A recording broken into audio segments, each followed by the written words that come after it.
the NTD conducting the launch status check. All stations verifying ready to resume count and go for launch. OTC, OTC go. TVC, TVC go. ETC, ETC's go. LPS, LPS is go. Houston flight. Houston flight is go. Mila. Mila is go. STM, STM is go. Safety console.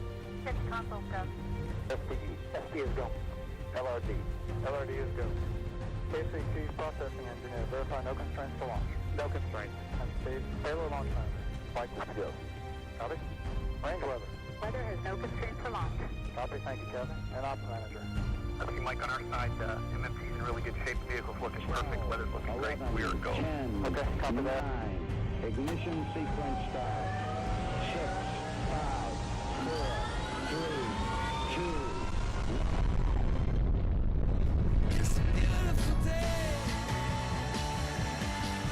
to let it get away. It's a beautiful day.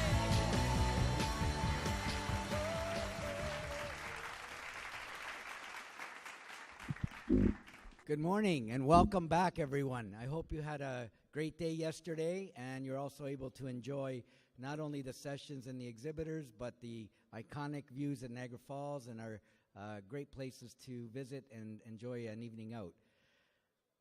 Today we have a great speaker coming up, and before I do that, I just want to reiterate some things, a bit of housekeeping. The coffee area is in the exhibit floor. We do hope that you do visit our exhibitors because they're very key partners of the conference, and without them, a lot of the things that we do wouldn't be possible. So your help to go by and see what good things they have that may help you in your teaching and learning or in your support of the classroom would be greatly appreciated. The second thing that I'd like to talk about is four forces that Gartner says we will all be facing over the next 3 to 5 years. And they categorize them as mobile, social, cloud, and big data. I won't go into detail of each one, but you can guess what they are for mobile and what they are for big data, data analytics, that kind of thing. And we hope that at this conference you'll go away with some little nuggets or golden nuggets that you can use them in your classroom for any of those things, whether it's assessment or whether it's for teaching or setting up any of the lessons or working in collaborative groups with the students. So having said all that, I welcome you back. It's game on. It's going to be exciting today. I'm going to bring up the stage our partner, Robert Martellacci, to introduce our speaker of the day. Good morning, everybody. Good morning. We're looking forward to another great day today. It is my honor and pleasure to introduce to you this morning our keynote speaker, Marc Saltzman. Marc Saltzman is one of North America's most recognizable and trusted tech experts, specializing in consumer electronics, business technology, interactive entertainment, and internet trends. Marc has authored over 15 books, with the most recent one coming soon is Apple Watch for Dummies in 2015, and currently contributes to over 40 high-profile publications in North America, including USA Today, MSN, Costco Connections. Do you know that Costco Connections is the leading magazine in North America? I read it every month and don't miss his column. And Toronto Star and Post Media, TELUS Talks Business, and Rogers Connected. Marc hosts various video segments, including Gear Guide, which you've likely seen at Cineplex movie theaters and chains across Canada, and is a regular guest on CNN, International, CTV's Canada AM, and Marc also hosts Tech Talk, radio talk show on Montreal's CJAD 800, and is part of Bell Media. You can follow Marc at Marc_Saltzman on Twitter. So with that, I introduced you, Marc Saltzman. Let's have a round of applause. Thank you. Thank you very much. Thank you. Thank you.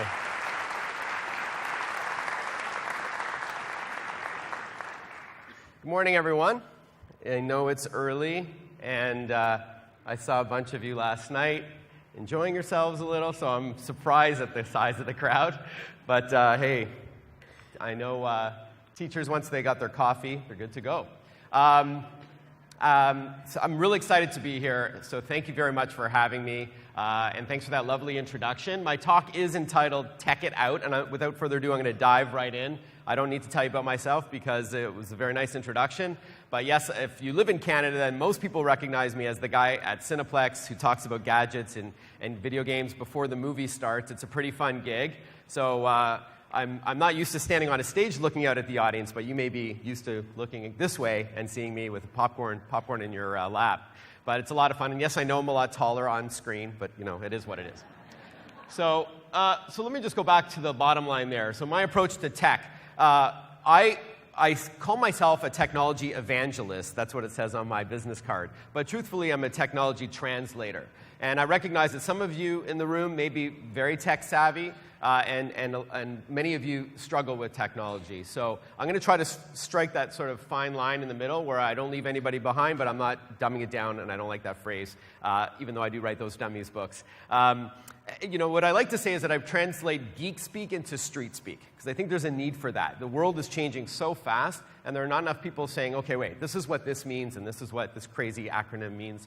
So you're not going to hear a lot of gigahertz this, megapixel that, terabyte this during my talk, all in plain English. However, if there are some confusing terms or things that you need clarification, we will reserve, of course, some time for Q&A at the end. All right, tech it out. The theme for my talk is technology that can be used both by students and educators, as well as how important technology is in the education space, not just for engagement, but also for future use, for training for jobs, and why it's important. So I'm going to be covering a lot of those kinds of themes. There's 4 parts to my talk. I will focus a lot on mobility, this move from what we used to call destination computing. You had to go somewhere to get your work done, to a more mobile generation where it's not even just laptops, but now smartphones and tablets and soon wearables. So it's getting lighter, more portable, yet still powerful. So I'll talk about mobility, devices, apps. I'll talk about the cloud. I'll talk about some software platforms that are being used in the classroom. Of course, you're familiar with Google. I'll talk about some others as well. A couple of other interesting trends happening when it comes to technology, flipped learning and reverse teaching, which I think is interesting as well. And then finally, we'll take a bit of a look into the near future, emerging tech. Things like virtual reality, robotics, 3D printing, and so on. Again, not just as it pertains to education, but helping kids get ready for the next generation of jobs out there.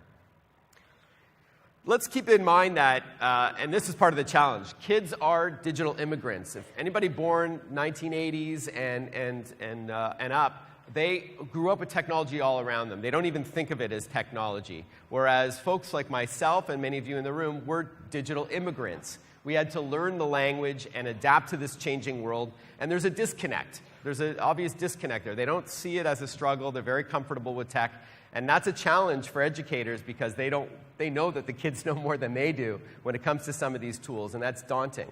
So this is just some interesting stats. The top one is from the U.S., and the bottom one is from Canada. I'm Canadian. And it's just, again, reinforcing the fact how much for better or for worse, how into tech kids are. And as a father of 3, twin 12-year-olds and a 10-year-old, I can tell you we've got to pull those devices away from them. It's very absorbing there. So this is not a surprising stat, but at the bottom is that Canadians, when surveyed, felt that a lot of the kids said that it's not being really used at all in the classroom or to reinforce education.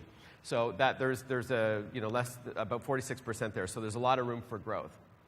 So before I tell you about some of these tech trends, which you may or may not know about, the big question is why? Why use technology? And I think there's a few compelling reasons that I've jotted down here. I'm not a fan of a lot of text on the screen, by the way, but there are some places where you may want to take a picture or I think it's relevant.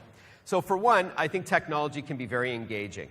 I think kids, they're very comfortable with technology, and they're absorbed by it, and it helps reinforce learning. So I think that it can keep their interest, which can be a challenge in certain subjects, or even all the time, So I think technology is very engaging. And again, as I mentioned, kids are very comfortable with technology. This is a language they know. Multimedia, so instead of just words on a page and the odd photo, technology can bring the content to life with video games, so it's interactive, and again, it can also make it more engaging and help it stick. So active instead of passive. I remember when I was in school, there was, sometimes they would accent what we were learning with videotapes or DVDs to help teach, either or at home. But the problem is if you don't understand those concepts, it keeps going on without you, Whereas when you are using an app or a computer program and the child is clicking or tapping through answers or answering via voice, it only keeps going when they know that they got the right answer.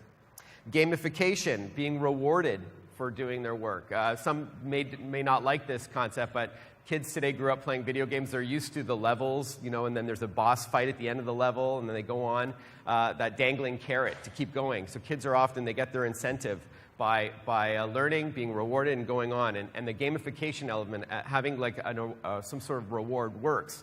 Hey, it works with those fitness bands, right? You put on a Fitbit and you go for a walk and you come home and your laptop goes, da-da-da-da.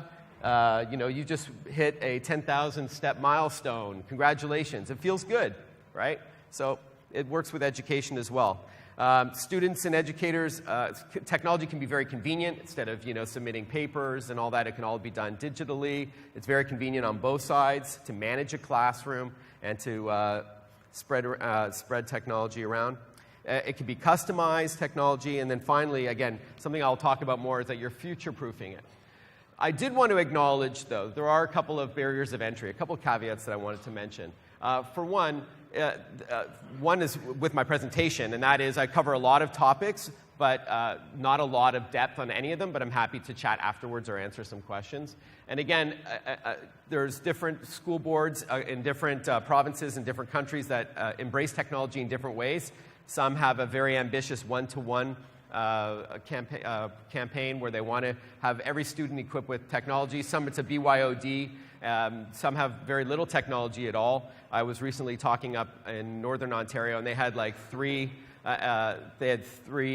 desktop computers with the junk in the trunk, the big CRTs, with basically cobwebs around them. And that was their technology that they all had to share and sign in on and all that. So I recognize that different boards, they have different budgets, and they have different ways to raise money. So it's not an even playing field, unfortunately. And then, as I mentioned earlier, teachers know they're very intimidated and overwhelmed by technology in some cases. They don't want to learn new tricks. And that's something that will change over time. But certainly, and my sister, by the way, is a grade 6 teacher in Peel region. And she said that a lot of her peers, they don't want to go near technology, And so I know that it's a challenge. But maybe it's just finding the right technology that works for you. All right, so let's start with mobility. Smartphones are not just phones, they are computers. This is the computer of today. They have the same processing power as a computer, and they can do things that even computers can't with GPS chips and cameras. And this is a computer for all intents and purposes. And we're talking, it's getting younger and younger, where, my youngest is in grade 5. A lot of them have phones already. So a lot of the teachers are using them in the classroom with, of course, some restrictions on using these devices. And as you get older, of course, it's almost 100% penetration for high school students who have phones. So that can be used as a teaching tool. But overall, 2/3 of Canadians now own a smartphone. And if you're, as an educator, if you're sort of wrestling which phone to go with, and it is a BYOD scenario for your school, just a quick couple of pros and cons. iPhone is #1 in Canada. Apple's operating system is very elegant, easy to use. Many of you probably have one in your pocket or purse right now. Lots of apps or software you can download. Android is the #1 platform worldwide, so this is a free open source platform from Google. Samsung being the most popular example of Android. So you can, Apple is the only one who makes iPhone, and BlackBerry are the only ones who make BlackBerry. But with Android, it can be open up. It's open up, so there's Samsung, LG, HTC, Sony, Motorola, and so on. And lots of selection there, which is good. Let me go back to BlackBerry. Canada's own BlackBerry, they've had a rough go over the last couple of years, no question there. They have this new product launching today called the Leap. It's a $0 phone on a 2-year plan, and it's got lot of power. And it's still great for security. And some BlackBerries still have a keyboard, which some people like, a physical keyboard. And then finally, Microsoft. They have they're now #3 worldwide in terms of market share, but still single digits. So they see this very much as a marathon, not a sprint. So they're the ones, I think, to watch. But Android is very healthy as well. And Apple, now being in China, is doing quite well. So it's up to you which one you want to go with. Each have their pros and cons. But it all boils down to the user interface and the user experience. Tablets also becoming increasingly popular in education, and it's only a 5-year-old technology, basically. There were tablets more than a decade ago that were large and clunky and heavy, limited wireless connectivity, and primarily for business. But consumer tablets really started in March of 2010 with the iPad. Of course, Apple owns this space right now with the iPads. The devices is the iPad mini. I see a bunch of them in the room. Very convenient to tote around. Android, all kinds of them. Some of them are waterproof. This is the Sony Xperia tablet. Some work with a stylus pen very well, so you can choose if you want to use your fingertip, your voice, or a pen. And then, of course, Microsoft has tablets as well. So we're going to start seeing a lot more of these carried around by students. This is a cool one from Lenovo. It's called the Yoga Pro 2. This has a built-in projector. So imagine a teacher carrying this to the classroom. They press a button, and it splashes a 60-inch image onto the screen without needing that big, old-school projector in the middle of the room. So that's pretty cool. And it's got a little kickstand. And you can use it at home. So you can use it, in the classroom, in the boardroom, or in your family room. It's about $500 for that. You guys like that one, huh? Yeah. You're like, oh, what's that again? Yeah, so it's the Lenovo Yoga family. Pretty cool. So I think a lot of you are already using tablets, so this is more of just a refresher about all the advantages that they bring. They're super thin and light, all-day battery.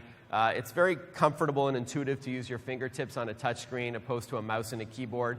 You could put an iPad on the lap of a 1-year-old or a 101-year-old, and they just get it, right? Software is inexpensive and plentiful. They're great for reading digital textbooks. You wouldn't typically open up your laptop to read a textbook, right? So there's a lot to like about tablets. Some of them are very affordable. This is a Canadian company called DataWin. They have the world's first $38 tablet.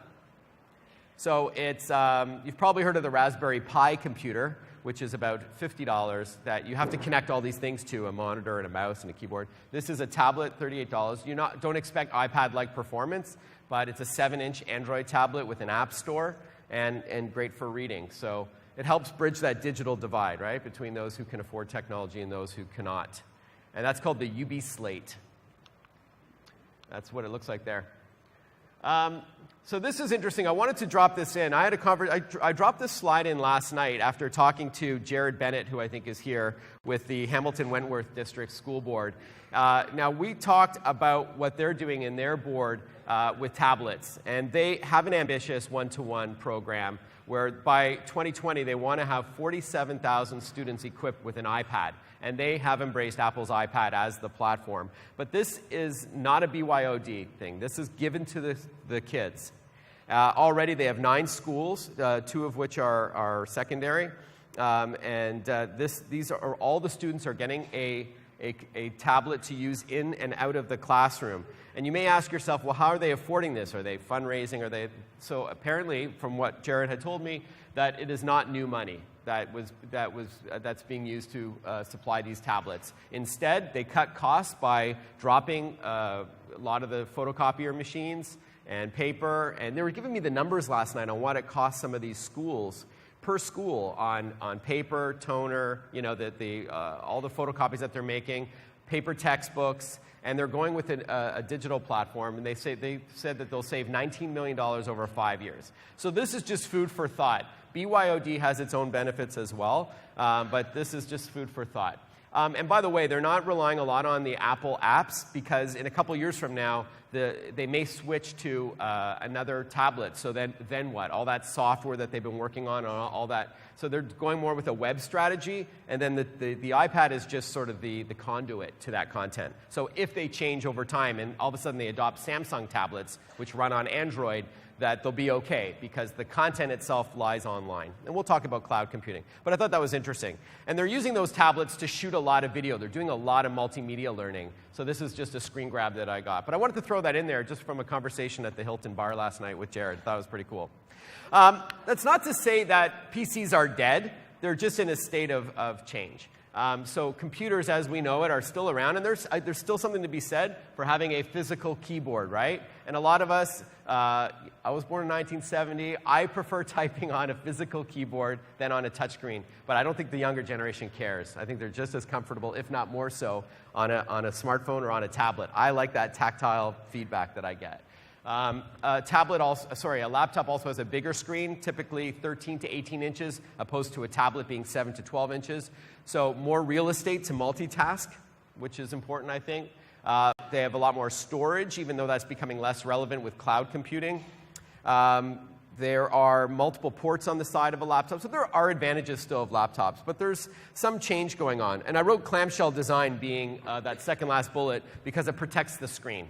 So when you shut it, you know how many tablets we've seen with broken screens and smartphones, so something to be said for that. So what is happening? I said they're in a state of change. There's two major trends happening in the computer space, and sales have been down, so they've had to adapt to get people to buy computers again. One of them is this 2-in-1 model. So this is an Intel-coined term that refers to these tablets that become laptops and then convert back to a tablet again. So it's a laptop when you need it and a tablet when you want it. And there's a lot of different ones on the market. Some of them change from laptop to tablet in a different way. This is a Dell that folds down on a hinge. So again, some of you may already have these. This is a bit of a refresher, but it may be new for a lot of you who've seen commercials of it and say, I don't even understand it. So this is a laptop that the screen folds back. That is another Yoga, by the way, because it does a downward dog, right? And folds back. Some slide in different ways. And then some detach altogether. This is a subset of the 2-in-1 category called detachables. So this is an example of an HP. You just rip off the screen and you take it to the classroom. It's got its own battery and its own operating system, and then you snap it back onto your keyboard, maybe back in your dorm room or back at home. And some of them are pretty affordable, usually for the smaller sizes, like 11 inches. So this is the Asus Transformer book, about $300. And here's a closer look at an HP model that illustrates what I'm talking about, this changing from one form factor to another. So it's versatile, right? You don't have to buy a laptop and a tablet separately. It's a 2-in-1, hence the name suggests. Some people like the detachable idea because it's less weight. You want to go to a Starbucks or Tim Hortons and do some work. You can leave the keyboard at home or to read an ebook. But other people think that they're going to lose the keyboard or whatever, so they like it where it bends back because they're getting so light anyways. So lots of options out there. And Microsoft also has their own version of a 2-in-1 called Surface or Surface Pro, which has a little bit more oomph under the hood. So these are a tablet that you can attach a physical keyboard to, and there's also a stylus pen. So they're taking a page from Apple, making their own products. The other thing happening, I mentioned there was two trends. The other one is competitive operating systems that drive the price down. And the education space loves Chromebooks, especially in the US. I know there's some delegates here from some states south of the border. Google Chromebooks are becoming very popular. This price point of $199, it's even less in the States, $149 for some of these. And it's not an underpowered computer. It's just not run by Windows, which is fine if you're a Google board or school. So there are a couple of downsides to it. So they are pretty powerful, and they are bigger screens. We're not talking about those little netbooks that were popular a couple of years ago that were underpowered. But it runs on a Google platform called Chrome. So you can't run as many apps as you could on a Windows computer. It's a younger operating system. And it also requires, for most applications, an online connection, which may not be an obstacle for some. I asked Jared about that with the Hamilton Wentworth board, and he said, yeah, they had to bump up their Wi-Fi with a one-to-one approach. You need that bandwidth. But for the most part, many schools are equipped with Wi-Fi already. So the challenges I mentioned, but Chromebook is an option as well. And then to accent your mobility, whether it's a smartphone, a tablet, or a laptop, there's lots of accessories that both educators and students like. A couple of ideas. A smartwatch, we'll talk more about that. I put this here because I wanted to remind you that a smartwatch doesn't do a lot on its own. It's an accessory to a smartphone. But we'll get more into that shortly. Portable power or battery life is always a challenge, so having a charger is a good idea. Stylus pen, and here's a tip. You don't have, and pardon the pun, you don't need, and here's a tip. You don't need to spend $25 on these things at a big box store. You can get them at the dollar store. You go to Dollarama, you can get a stylus pen. It works just as good on an iPad as the $25 ones. Wireless mice doesn't work with the Apple iOS operating system, but it does work with Android and Windows tablets and smartphones. Stands that prop up your screen, cases that protect your screen. These are all good. Waterproof it. Keyboards are a great idea. So for those who don't want to carry around a laptop, whether you're a teacher or a student, these can, of course, they all wirelessly tether to your smartphone. So this is just a regular external keyboard that runs on battery power. Some of them fold up for added portability. Microsoft is having one that's doing that this summer coming out. Some roll up and can be washed if you've got OCD and you want to wash your keyboard in the staff lounge there. And some are built into a tablet case. So there's lots of options out there, starting at $25. Here's two cool accessories that I wanted to share. Speaking of keyboards, and I have this one here. This is a virtual keyboard. This is from a Toronto-based company called CTX. It wirelessly, I'll just turn that down a bit here. This wirelessly tethers to your smartphone or tablet, and it projects a full-size QWERTY keyboard onto the table in front of you. So it's a lot more comfortable when you're typing a lengthy email, typing up an essay, and it's about the size of a pack of Tic Tacs, as you can see. Because it's Bluetooth, it's universal, it'll work with all operating systems, Apple, iOS, BlackBerry, and Android. And it can also work with a computer, but you already have the keyboard. So it's better for smartphones and tablets. Just keep this in your pocket and pull it out. And it's a conversation piece. If anybody's single and you're at a Starbucks, take this out and people will stop you and go, "What is that? Shut the front door, come on." So it's about $100 or a little over 100 for the newest model. So it's pretty neat, huh? And it's a keychain fob. It'll just hang on your keychain. About 3.5 hour battery life. Not the sexiest of names, the VK200, but that's the name of the product from a Toronto company called CTX. Cool, huh? Now this one might blow you away as well. This is a very cool accessory for both students and educators. It's called the LiveScribe Wi-Fi pen. If you haven't seen one of these, it looks and feels like a regular pen, and yes, ink comes out of the bottom.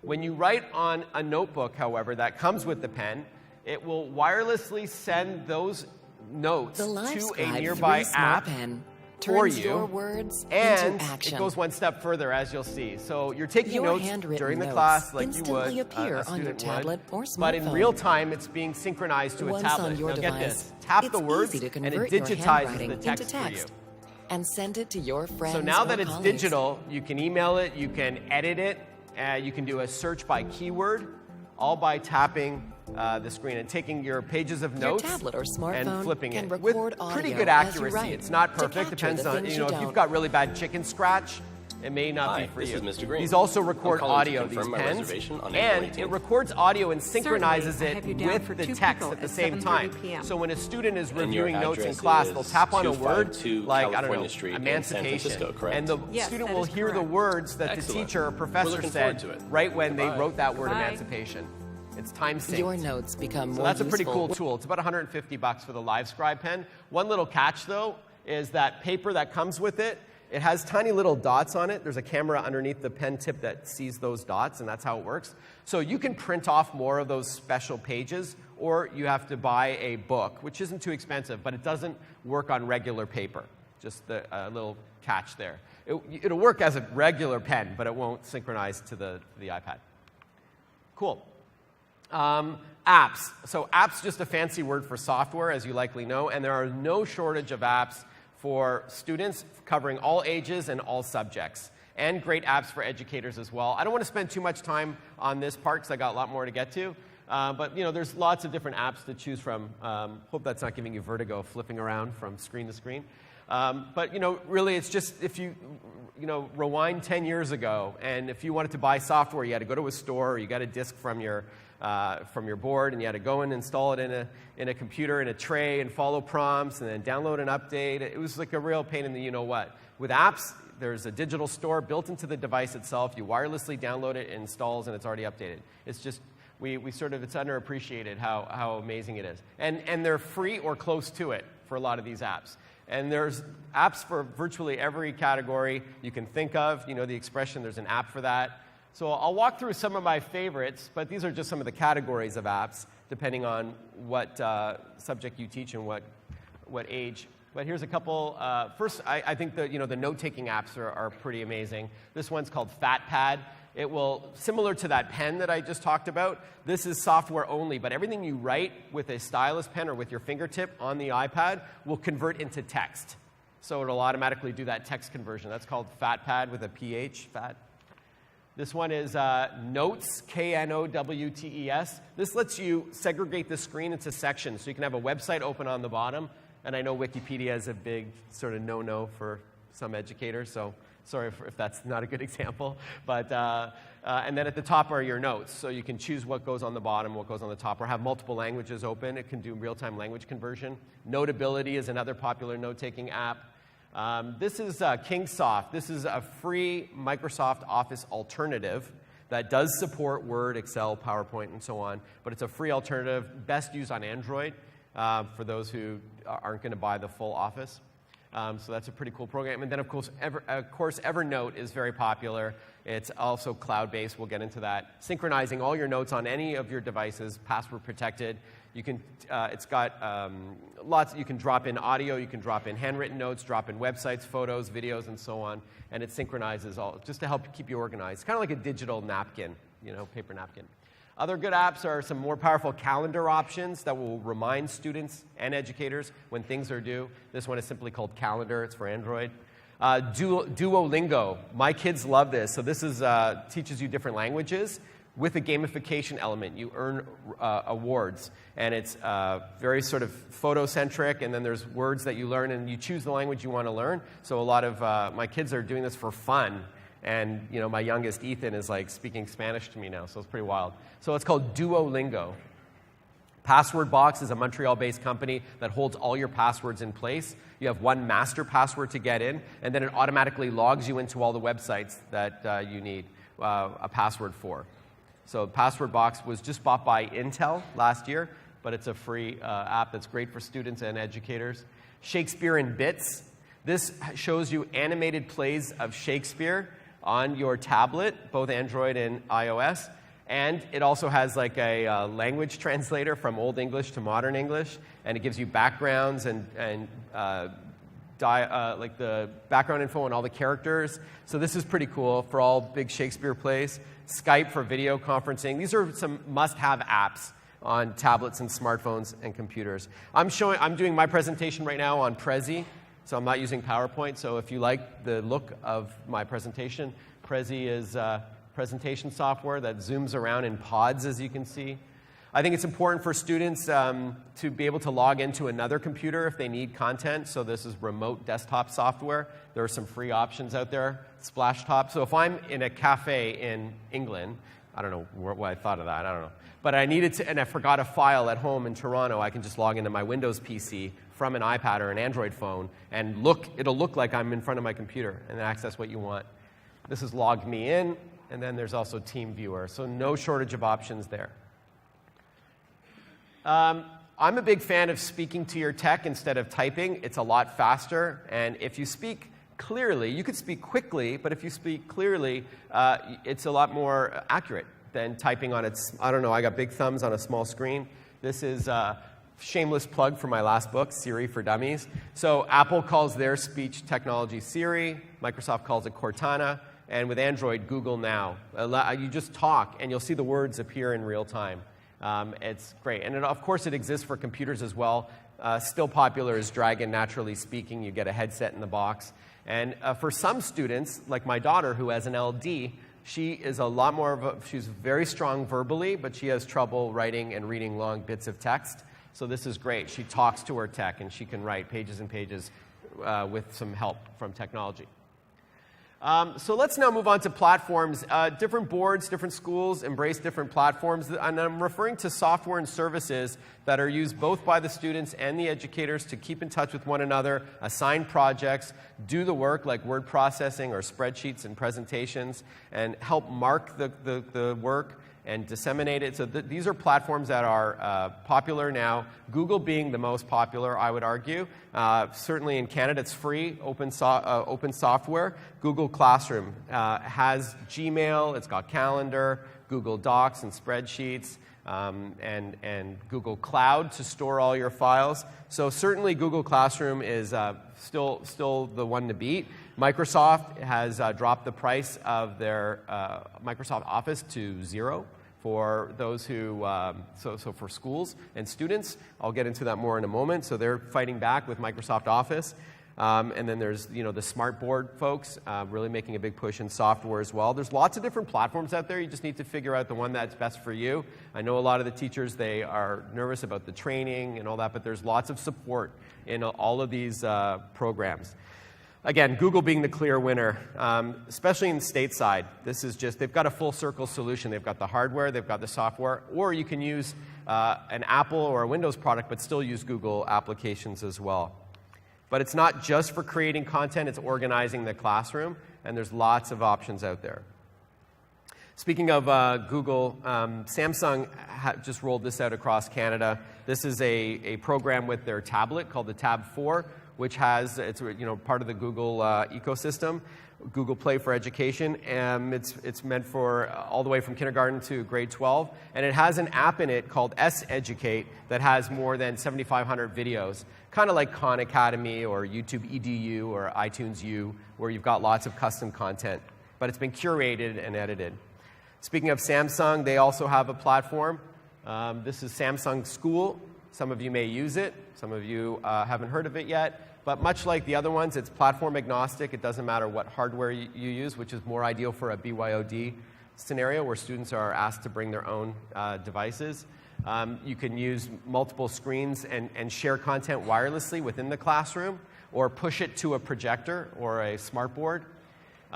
Again, the idea of the gamification and the interaction where kids have to prove what they're learning for it to continue is great stuff. And of course, the teacher is in full control over all of this. So Microsoft recently announced that Microsoft Office for School is free. Not all boards are supporting it yet. I live in York region, and they don't have this yet for whatever reason, but it's just a matter of time. So this is, these are some of the slides from Microsoft announcing that they're making a bigger push into education. They probably saw that Google is really dominating, and Apple to a lesser extent. So this, again, they also feel, hey, we got a full circle solution, hardware, software, and services. Many people are familiar with Microsoft apps already, like Microsoft Office, so Word, Excel, PowerPoint, OneNote for note-taking and management. Bing is their search engine, and OneDrive is to store files in the cloud, and then Skype for video conferencing. So this is the last slide for that, saying how much they're going to be saving you by giving this away for free. You can install it on up to 5 devices. And here's more information if you want to learn about it, microsoft.ca/free office, to see if your board is eligible. Yeah, there's no reason why you should be paying for software anymore. That's just the way it goes. Regardless of the platform you choose, these are some of the sort of key things that are important to any platform. The ability to create content, whether it's text or in some cases video and audio like radio shows or video podcasts, but certainly text. Collaborate. Technology has this sort of identity crisis where a lot of people think that it's a solitary experience. It really should be best used with other students. So you need to collaborate in real time, virtually or together using technology. Again, communicate. Social media, which I'll get to in a moment, is great for students keeping in touch and working together. Backing up your files. There's no more like dog ate my homework excuses with the cloud, which we'll get to. Organizing your curriculum and your assignments. And again, you shouldn't have to wrestle with technology. Technology should be invisible, right? The educator has to focus on content. So that's why you need to choose the right platform for you. So the smart boards, smart projectors, they're not making a big push into the hardware. A lot of you probably have non-working smart devices in your classroom.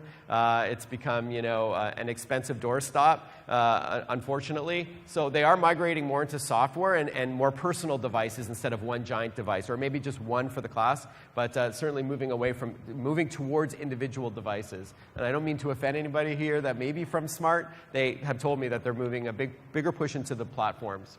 Now, once you've got those individual devices, I did mention there are instances where you're going to want to share that content with the rest of the class. So there are a few different ways that classrooms are doing it.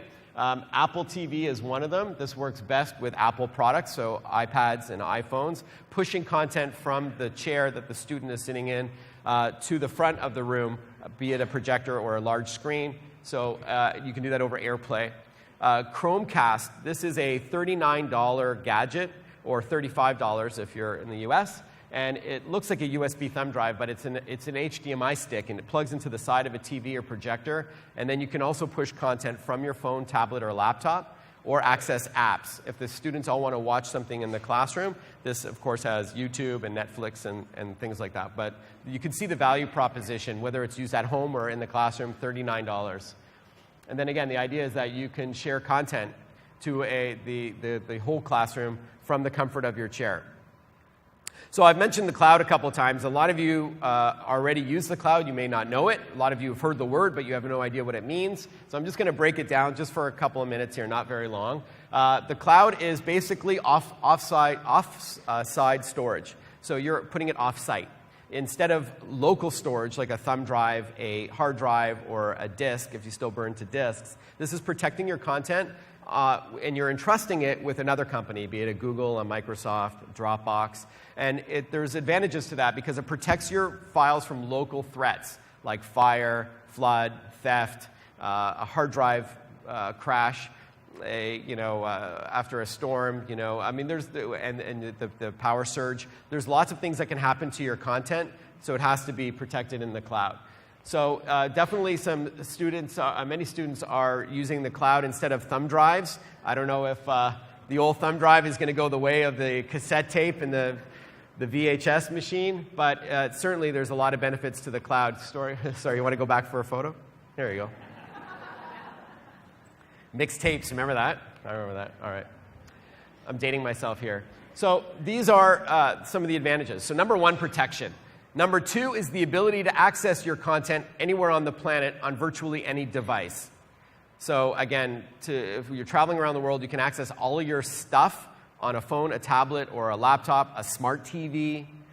It doesn't matter what the device is and what operating system it is. Once it's stored on the cloud, you have access to it. You can easily send big files to other people. If one student wanted to send a 40-megabyte presentation to another student to edit, you can't email that.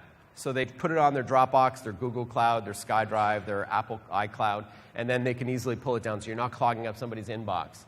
You can work together in real time on many of these cloud providers, collaboratively. Synchronization, when you update a file on one device, all of them get updated. So no more version 1.1, v 1.2, and all that. And for a few gigabytes of storage, which is enough, it's ample for most people, it's free.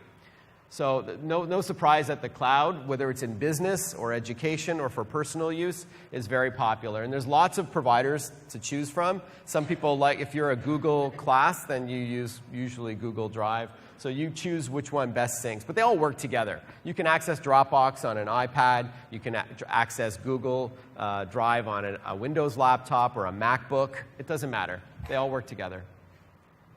Now, a couple things that you have to keep in mind, of course, is with the cloud, you need an internet connection to access your stuff. No Wi-Fi in the sky, you can't do your work, which might be a good thing, right? So if there's no internet connection, you don't have access. Or if it goes down, you don't have access to your files. And that's a bit disconcerting to some. There are always risks. Just as the cloud can protect your files from local threats, putting them in the cloud, you're trusting another company. You're trusting that there isn't going to be a data breach, or you're trusting that someone's not going to guess your password. Things happen. There's no guarantees in the digital age, as we've seen with some very high-profile attacks. So some people, they password protect their files before they upload it, just in case, but that's up to you. And then if you do need lots of storage, like gigabytes, or I said I wouldn't use words like that, terabytes, like big files, then you do have to pay for it. That's not cheap. And it may be cheaper to just buy a hard drive. Speaking of which, some hard drives are cloud-enabled, which means it's your own private cloud. This is the WD-My cloud. There's also a product from Seagate called the Personal Cloud. It's $149 for 2 terabytes, which is a lot. It's about 2,000 gigabytes of storage. You put it in your house or in your school, and then anybody with the right password can access it anywhere in the world. So again, it's like your own private cloud. You're not trusting Google or Dropbox with your information. You're in control. Doesn't mean there aren't risks, but you're in control, and you get a lot of storage for $149 and no monthly fees. So this is a popular, increasingly popular product. It serves double duty. It's both a hard drive and a cloud drive.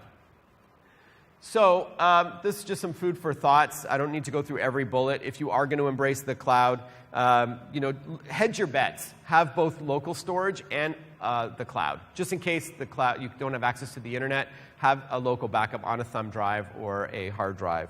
Do your homework. Find out if you need to where those files are stored.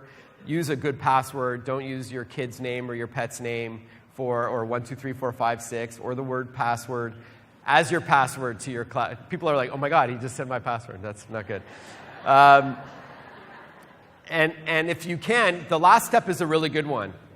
Two-step authentication or two-step verification. If you haven't heard of this, it works with Dropbox and Google and even Facebook and Twitter. The idea is that not only do you need your password to access your stuff online, but you also get sent a one-time text message with a code that has a unique code that you also need to type in to prove it's you. And then you have access to your stuff. So this is becoming more popular. It's a very secure way to access your files. Two-step authentication. It's not usually on by default, so you have to go into your cloud provider's options or settings and choose it.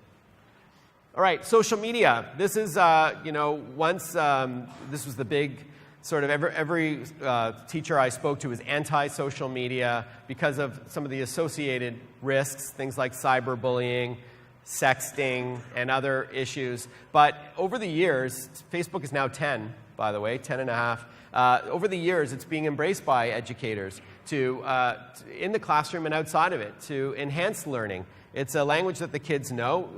The kids are all on different social networks, depending on their age. If they're younger, it's probably Instagram. Into their teens, it's probably Twitter. Older than that, it's probably Facebook. And then there are others. If they're much younger, it's probably Snapchat, which is the little yellow ghost you may recognize. But again, this can be used as a tool both in and out of the classroom to work with your kids on projects tied to social media. This is a way for them to collaborate and communicate online with text, audio, and video. It's a way to work on files. It's a way to disseminate information very conveniently, setting up groups on social media. There's lots of different ways to do it. And here again, just reinforcing some of the reasons why. It teaches them things like digital literacy, which they already are very comfortable with, but it teaches them responsibility with that digital literacy. Citizenship, having a voice, personal branding, reminding them that what they do on social media is forever. Even if you delete it, somebody could have screen captured it, and showing them responsibility that the whole world is watching what they're doing. Here are some examples of what some schools or classrooms have done with social media. A couple of examples of projects that some educators have done. The first one is taking a fictional character or someone else that they've read about or they're studying, maybe Shakespeare, and giving them a Facebook page and having them post as if they were that person. And it's kind of an interesting project that has kind of went viral a bit last year, and a lot of students were doing it. A lot of school boards were doing it. I think it's really neat. Similarly, the second one is to have your students follow somebody famous that's tied to what you're studying. So I gave the example of Stephen Harper. If you're studying politics, follow his tweets and discuss it in the classroom. For any subject that works. And then Twitter treasure hunts. Again, this is sort of testing their digital literacy, having them find, find a retweet that does this, or find an inappropriate this, and find this and that, and it sort of it opens up the conversation and makes it fun. So this is a kind of an interesting trend, flipped learning. So some of you do this already. I think it seems to be more popular stateside. But this is, if you're familiar with the term, it's basically you doing the work at home and the homework in the class. So I love this graphic because it's kind of, you see the teacher, this is the old way on the left, right? With the teacher's not very happy. You can see she's just standing there doing her daily thing, and the kids are all looking at the board. But instead, giving them something to do at home, such as watching a video, and then coming back to discuss it in the classroom, as you can see, is a different smile on her face now. The kids are discussing it together. So you're doing the solitary stuff when it should be by yourself at home, like watching an assigned video, and then coming back to discuss it and get the help that you need back in the classroom at that time. So some of you are doing this already. So again, your homework is to access this video. And if the child does not have an internet connection at home, I know some teachers have given the students the video on a thumb drive or in another fashion. So again, assuming most people have wireless connectivity in the home, but not everybody. But that's the homework, and then you do the actual work in the class. And this is kind of an interesting phenomenon. So this is some stats that were published in February of this year that found for the third year in a row, 2012, 2013, 2014, that the number of flipped classrooms is on the rise among those surveyed, and there was tens of thousands of people surveyed. It was commissioned by Project Tomorrow, and found that there were very, very positive results. That number that they were looking at has grown from 28% to 38% to over 40%. And again, the idea is that you do the solitary work at home instead of learning during the day and then doing the homework when the educator isn't there to help them, and then you flip it around and you bring it back into the classroom to discuss and to get the help you need there. So that's kind of an interesting thing. I'd like to know if any of you, at least for part of your curriculum, not the entire curriculum, but I'd love to know if some of you do that. Another interesting trend is reverse learning, having the students teach the teachers. And this is great for technology, especially for those teachers who are overwhelmed by tech. This is because the argument is you're learning by teaching. So you're having your students sit down with you, and you have a project one-on-one or collectively as a class, and they have an assignment to teach you about blogging or podcasting or video blogging or Snapchat 101. Having them, but have them organize have not a loose structure, but have it all mandated steps and graphics, and have them walk you through. So this is kind of an interesting thing as well, having the students teach the teachers, and I think it's perfect for technology. All right, so what I'd like to do for the remainder of the presentation, I know I'm going through a lot of information, as I cautioned off the top.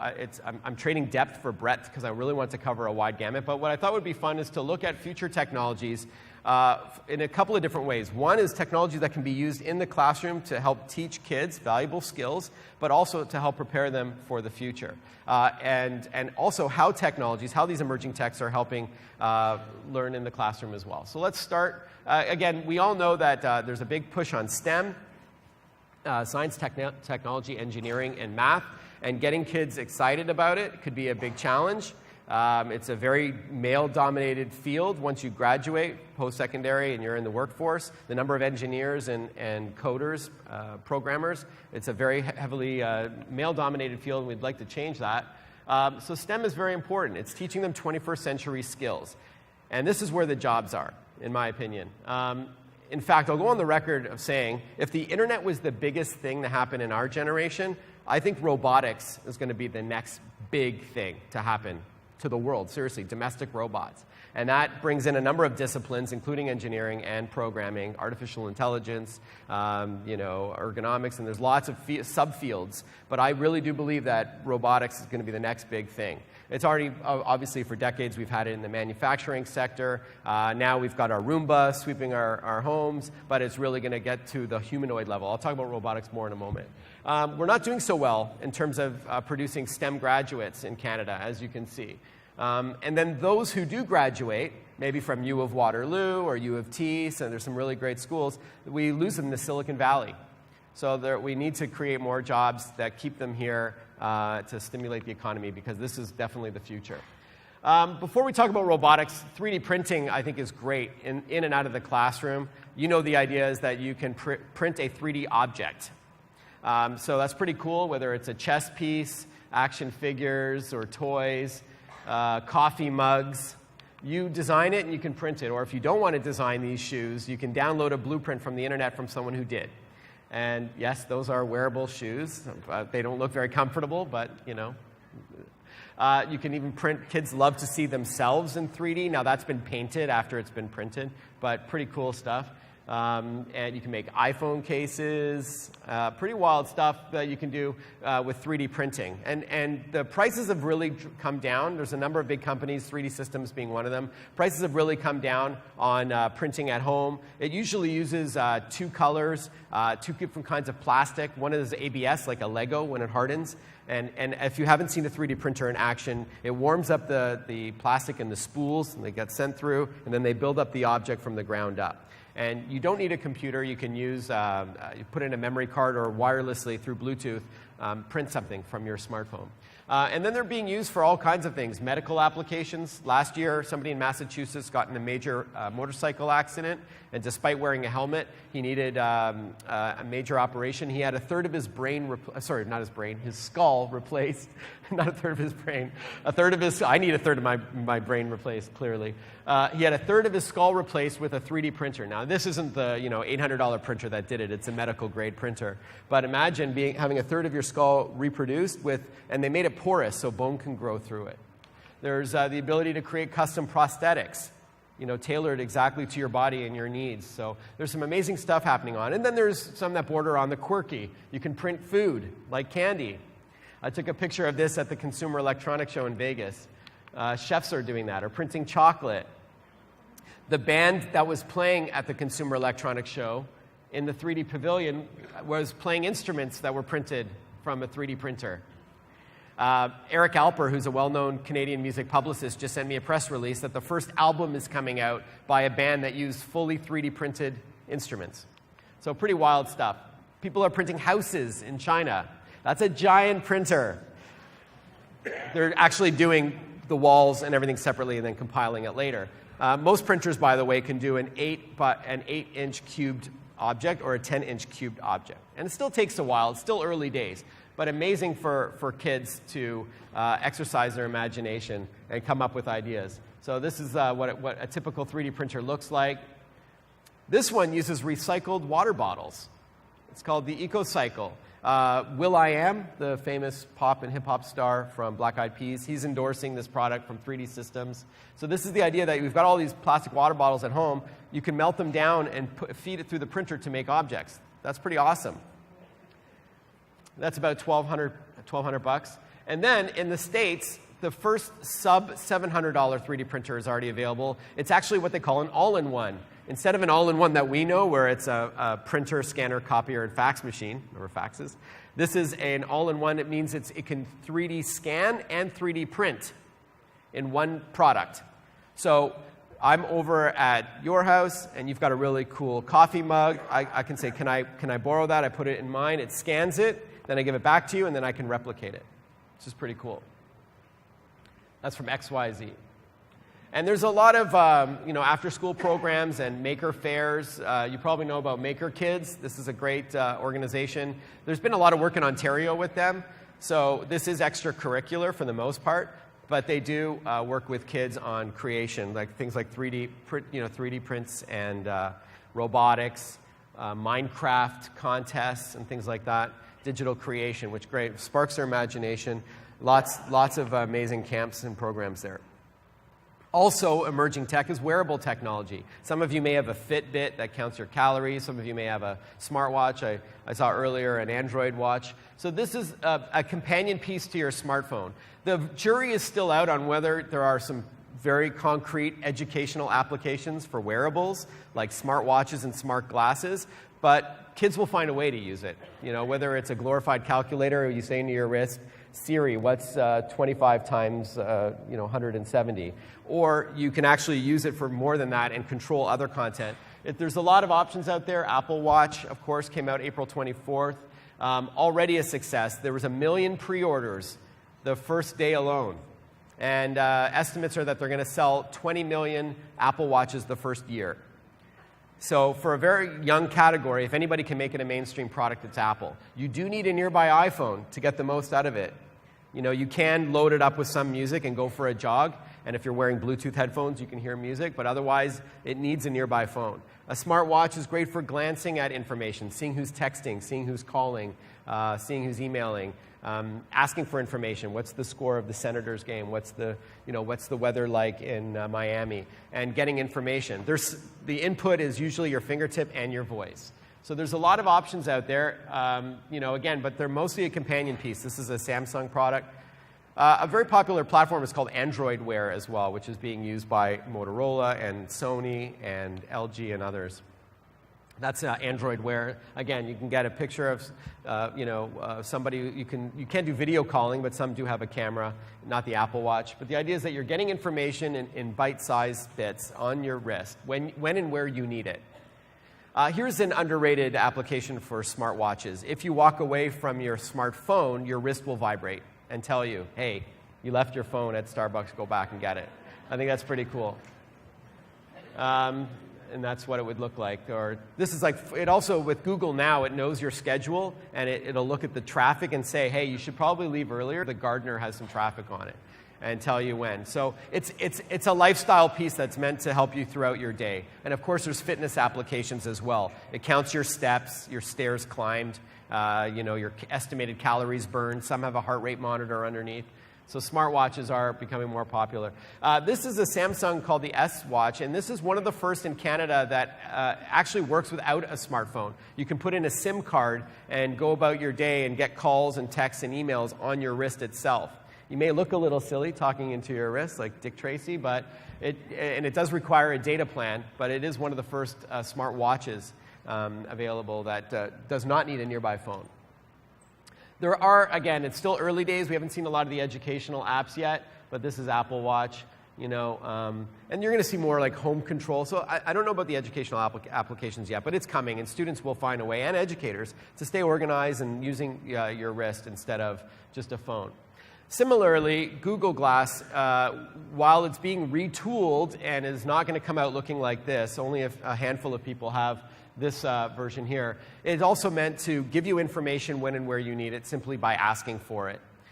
So this is wearable tech, again, but you're wearing it on your face instead of on your wrist. And it's creepy for some, cool for others, but the idea is that you're seeing information in a little corner of your right eye that doesn't obscure your view. You can still go about your day, but you can say, what year did Alexander Graham Bell invent da, da, da. So it's just calling up information when you need it. It's like having Google just with you all the time. That's what it looks like there with a little camera and a screen. But again, it's going to look differently when it comes out. It's still, Google has so much money, they're just dumping a lot into R&D. They're finding the right form factor. But I love how already they're trying to market this as you're going to look this stunning if you wear this. You are going to be ruling the runway with Google. They're trying to sell us on the sex appeal, and I don't know if I get it.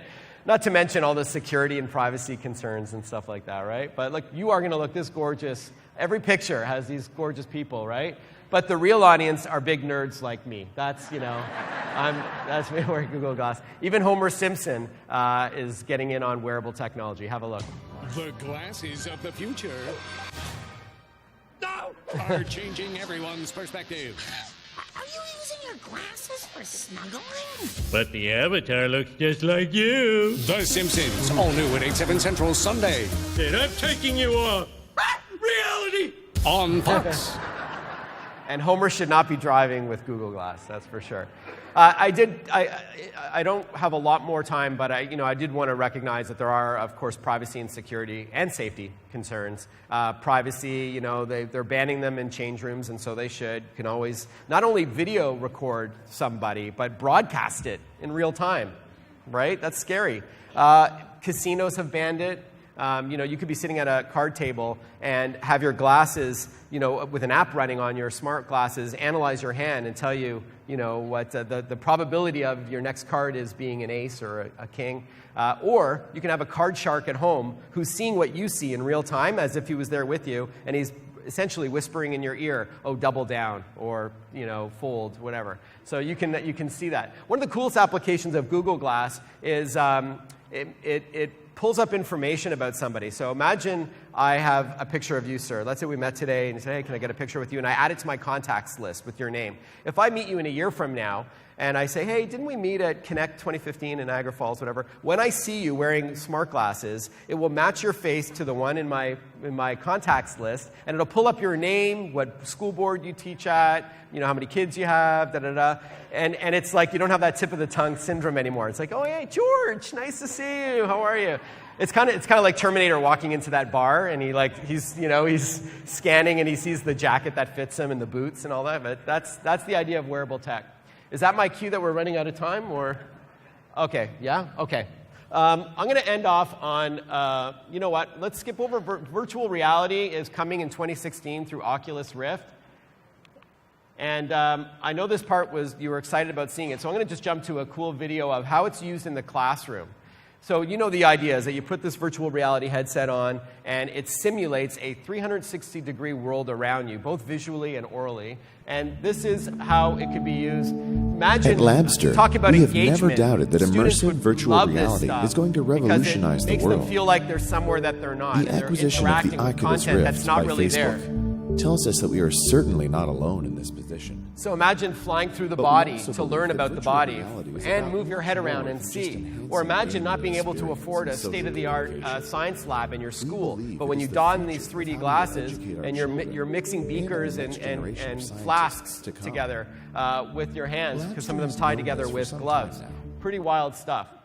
Similarly, imagine putting on a headset to teach kids about another city or country. This is what it's like to walk around Tokyo, Japan. And the student can move their head around as if they were really there. And if they have these wireless gloves that work with the content, they can play around with it virtually. Or imagine being dropped into ancient Rome because a computer program simulated being at a Roman Colosseum. And when you look around, it's like you're really there. Now that's concrete learning. That's going to really stick. So this is, you might look a little silly, but that's the idea. And I do think there's a lot of applications for virtual reality, of course. Gaming, education, I think is a big one. It's going to create a whole new app store, a whole new entertainment medium, and an educational platform. It tricks your brain into thinking you're really there. Similarly, there's holograms and other technologies that are augmenting what's around us. Again, to imagine having a pen pal in Australia and you're sitting across from them, right? Facebook bought Oculus Rift. Imagine right now, when you want to keep in touch with your sister in Ireland, you can send a message over Facebook or a photo. But imagine each wearing a headset and sitting down, and it's as if you're having a real coffee beside them, in front of them. So the holograms and virtual reality are doing that. So this is a sketch of being taught by a virtual teacher. Microsoft has some, they acquired Minecraft, which is, I don't need to tell you about Minecraft. I'm sure many of you have younger students especially. They're building all kinds of worlds. But Microsoft has this cool technology that's showing what Minecraft could be like in the future, wearing their HoloLens technology. It's a virtual reality and augmented reality. Augmented reality is when it superimposes content in front of you, but you still see the real world. So there's a scene here where he goes and he starts manipulating the Minecraft pieces virtually. So this is a pretty wild video. We're still a couple of years away from it, but really wild stuff.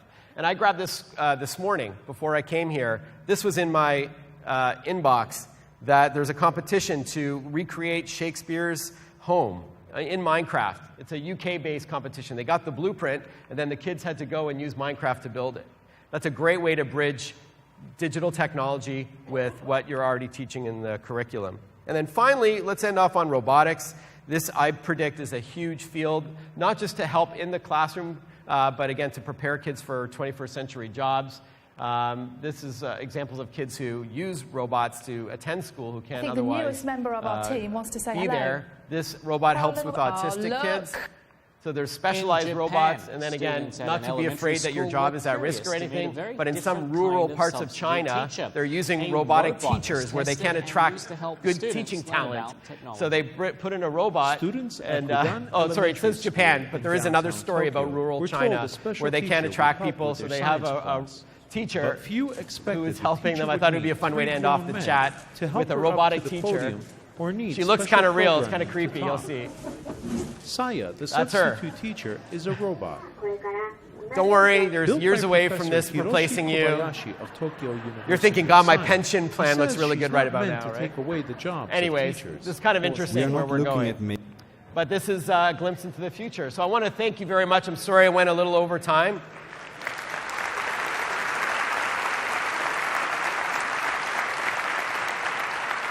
I know it's a lot to digest in a short amount of time as well, so I'm happy to talk afterwards or answer any questions now or afterwards. Thank you again. Hello, Mark. Hi. Thank you. My name's Wayne Campbell. I'm here on behalf of the City of Niagara Falls and Mayor Jim Diodati.